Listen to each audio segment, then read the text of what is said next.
sont limités dans le temps, c'est-à-dire qu'il n'y a que 3 mois de possibilité d'être couvert par les arrêts maladie. Pour chaque mois travaillé, vous avez 1 jour et demi de congé maladie. Pour pallier à ça, donc, il y a des assurances.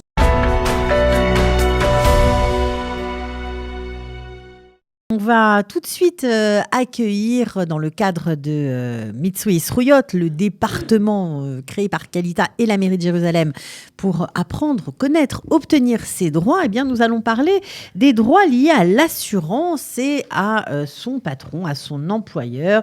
Comment tout ça s'organise? Que se passe-t-il en cas de pépin? Par exemple, si jamais vous êtes tombé, vous avez un accident du travail, qui prend en charge quoi en temps de corona?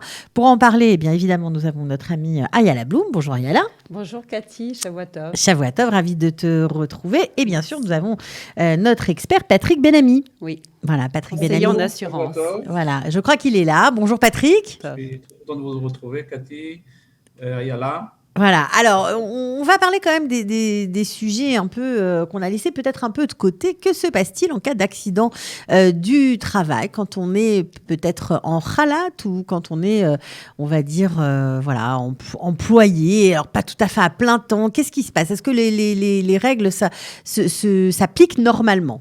Alors, tout d'abord, il faut savoir que quand quelqu'un est salarié, donc il est assuré par le Bitoire Leumi, donc il y a des congés maladie donnés par le Bitoire Leumi, mais ces congés maladie sont limités dans le temps, c'est-à-dire qu'il n'y a que 3 mois de possibilité d'être couvert par les arrêts maladie. Et également, il faut le savoir pour les Olim Khadashim qui nous entendent, que dans les nouveaux employés, ça dépend encore une fois des contrats, mais enfin, dans la loi, pour chaque mois travaillé, vous avez 1 jour et demi de congé maladie. Donc, quelqu'un qui vient de commencer un travail, donc il n'est pas assuré automatiquement pour une période assez longue. Donc, pour pallier à ça, donc, il y a des assurances qui s'appellent Ovdan Kosher Avoda, qui est d'ailleurs intégrée dans le cadre des retraites obligatoires, qui couvrent l'employé. Mais en général, c'est Ovdan Kosher Avoda, donc on appellera en français une assurance incapacité, couvre l'employé à partir de 3 mois d'attente. Selon certains contrats, vous pouvez également attendre 1 mois et pas 3 mois, mais c'est uniquement pendant ces périodes-là, donc à partir de ce moment-là, l'assurance vient remplacer le Bitoire Leumi. Ayala, est-ce que vous avez beaucoup de questions? J'imagine que oui, si vous avez choisi ce sujet d'inviter Patrick ce matin. Voilà. Il y a beaucoup de questions, j'imagine. En fait, il y a des questions, surtout des Olim Hadashim qui nous appellent parce qu'ils sont en khalat et ils ne savent pas. Quand on est en khalat, on est toujours dans l'entreprise, mais est-ce qu'on est couvert par l'entreprise? Comment et jusqu'à quand? C'est un peu ça la question, en fait. Je suis en khalat, est-ce que il m'arrive quelque chose en dehors du travail, puisque je ne suis pas au travail? Alors, qu'est-ce qui se passe pour moi? Alors, le statut donc, de khalat est assez particulier. C'est-à-dire que l'employé n'est ni, dans cette période-là, n'est ni employé, ni indépendant. Hein, c'est un statut qui est un petit peu bizarre comme ça. Ça signifie concrètement que la personne qui est en khalat n'est pas couverte. L'employeur n'est pas tenu de cotiser pour elle et elle n'est pas couverte ni pour les arrêts maladie, ni pour, bien entendu, sa retraite, ni également tout ce qui relève des accidents. Voilà. Donc, c'est à l'employé à veiller à cotiser pour lui-même, au cas où il y a un accident, au cas où Mais c'est un peu bizarre parce qu'ils sont parfois...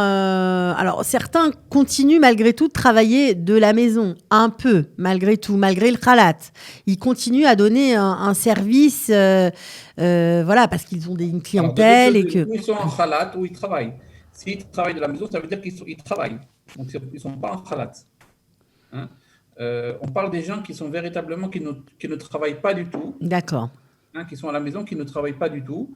En règle générale, dans certains contrats, et ça il faut vérifier, dans certains contrats, la compagnie d'assurance vous couvre pendant les 5 premiers mois de khalat.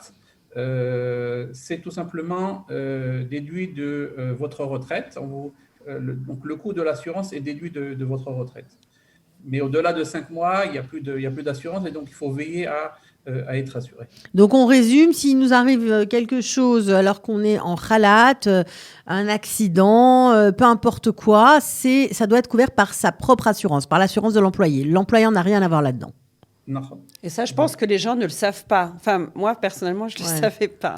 Oui, c'est important de le préciser parce que si l'employé n'a pas pris de résolution, eh ben voilà, il n'est pas couvert, quoi, en gros. Oui, tout à fait. Donc il faut prendre une assurance civile, personnelle ? Donc, il y a la première possibilité, c'est de continuer l'assurance qu'avait fait l'employeur, donc de cotiser pour cette assurance-là. Parallèlement, il est possible de faire également une assurance en privé, que ce soit pour les maladies ou que ce soit pour les accidents.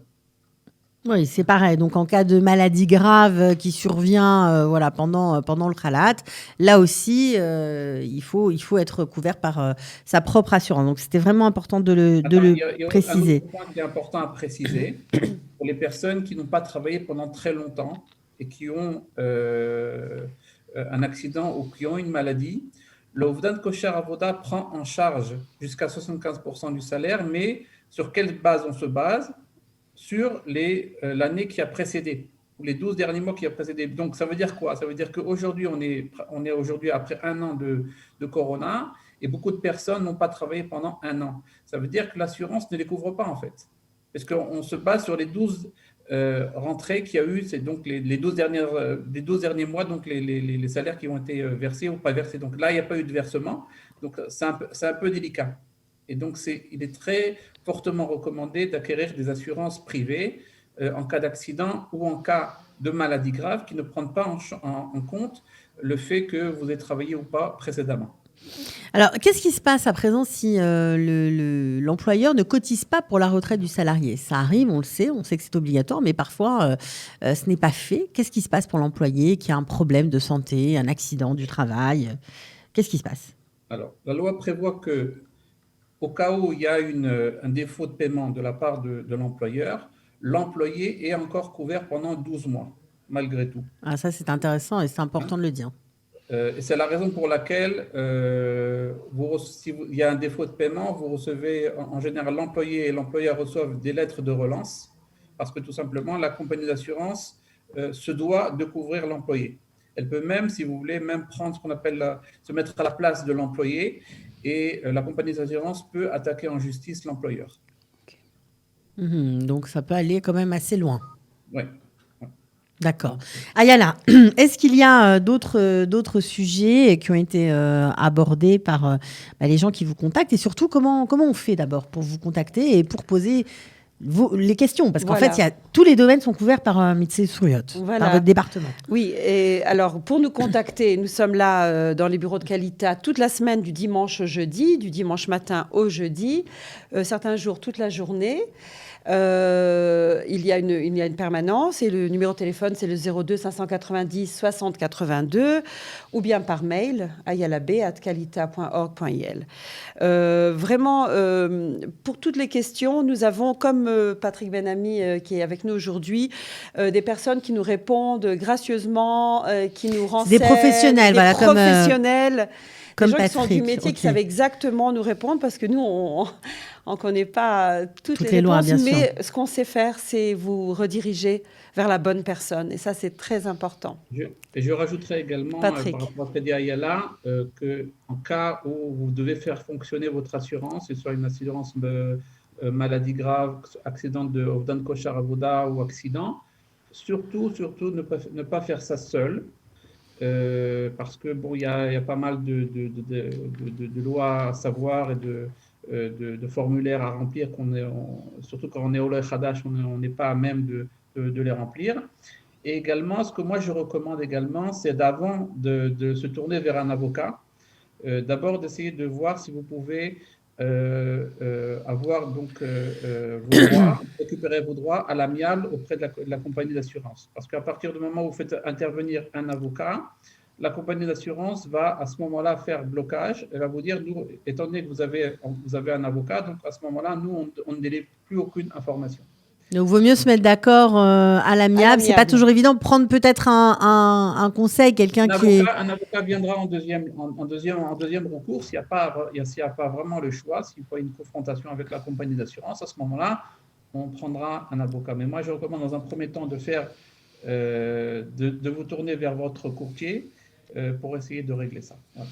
Alors, juste une dernière question, Patrick, parce qu'on a beaucoup parlé des gens qui étaient en khalat, peu des gens qui travaillent encore. Alors, certaines personnes travaillent encore et peuvent être victimes d'une maladie grave et d'être contraints d'arrêter leur travail, de se mettre en congé maladie, mais ils n'ont plus de congé maladie. Alors, qu'est-ce qui se passe dans ce cas-là? Alors, s'il n'y a plus de congé maladie, donc, on peut, donc là, à ce moment-là, la compagnie d'assurance intervient. En général, elle intervient après 3 mois d'arrêt maladie. Et également, en général, la compagnie d'assurance vous verse jusqu'à 75% de votre salaire rétroactivement depuis le premier jour. Ça, c'est intéressant et important de le savoir. Voilà. Okay. Si on a épuisé les 90 jours. Quoi qu'il en soit, le bitoire Leumi concernant les arrêts maladie ne vous couvre pas au-delà de 90 jours, quoi qu'il en soit. Peu importe combien de temps, quelle est votre ancienneté chez l'employeur, au-delà de 90 jours, il n'y a plus de couverture de la part du bitoire Leumi, donc c'est important d'être bien assuré après. Oui, parce que l'assurance peut prendre bien évidemment le relais. Hein. On rassure ceux qui nous écoutent. C'est important de le préciser. Donc, en tout cas, merci Patrick Benhammi pour toutes vos réponses. Merci Ayala d'avoir mis ce Cathy, sujet. Merci Patrick d'être toujours présent. Il vous aide beaucoup, je crois. De me conseiller. Il m'a dit, tu peux m'appeler quand tu veux, je te conseille. Et dernièrement, il m'a envoyé quelqu'un qui était assuré chez lui pour une aide de Mitsui Sruot et nous l'avons aidé. Et c'est super de travailler les uns avec les autres. Ça s'appelle la synergie. Voilà, ça c'est magnifique. Bien, merci ça, Patrick. Génial. Merci Cathy. De rien. Voilà, on était ravis de vous accueillir. On se retrouve dans 15 jours comme... La semaine prochaine. La semaine prochaine. On se rapproche de Pessah. Donc la semaine prochaine. À la place de la semaine prochaine. Okay. Formidable.